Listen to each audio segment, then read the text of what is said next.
भारत ने सफलतापूर्वक अपने चंद्रयान 3 को चंद्रमा के दक्षिणी ध्रुव में उतार दिया है। विक्रम लैंडर के चंद्रमा की सतह पर उतरते ही देश दुनिया झूम उठी।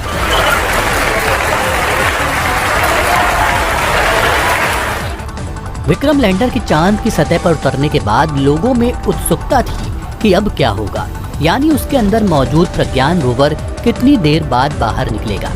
दरअसल करीब 2.5 घंटे बाद प्रज्ञान विक्रम लैंडर से बाहर निकला, लेकिन प्रज्ञान को बाहर निकलने में इतनी देर कैसे लग गई, चलिए आपको बताते हैं।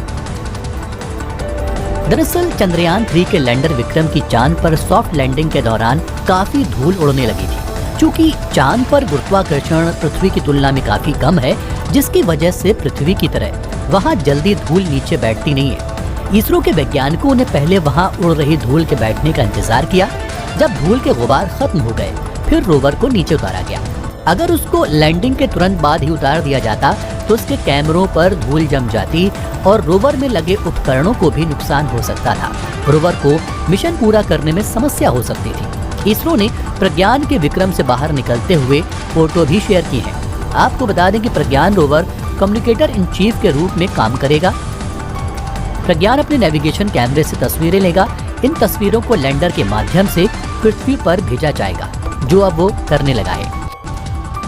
प्रज्ञान वैज्ञानिक पेलोड से लैस है। इनमें अल्फा पार्टिकल एक्सरे स्पेक्ट्रोमीटर और लेजर प्रेरित ब्रेकडाउन स्पेक्ट्रोस्कोपी है।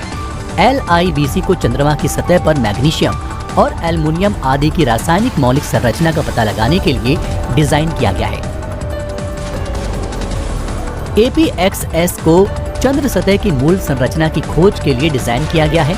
अल्फा पार्टिकल एक्सरे स्पेक्ट्रोमीटर यानी कि APXS चंद्र लैंडिंग स्थल के आसपास चंद्र मिट्टी और चट्टानों की magnesium, aluminium, silicon, potassium, calcium, titanium और आयरन जैसी मौलिक संरचना निर्धारित करेगा। 26 किलोग्राम वजनी इस प्रज्ञान का मिशन जीवन एक चंद्र दिवस है। चंद्रमा का एक दिन धरती के लगभग 14 दिनों के बराबर है। ऐसे में रोवर प्रज्ञान केवल एक चंद्र दिवस के लिए काम करेगा। एक और चंद्र दिवस पर जीवित रहने के लिए लैंडर और रोवर को दक्षिणी ध्रुव पर चंद्र रात में 238 डिग्री सेल्सियस के ठंडे तापमान का सामना करना होगा।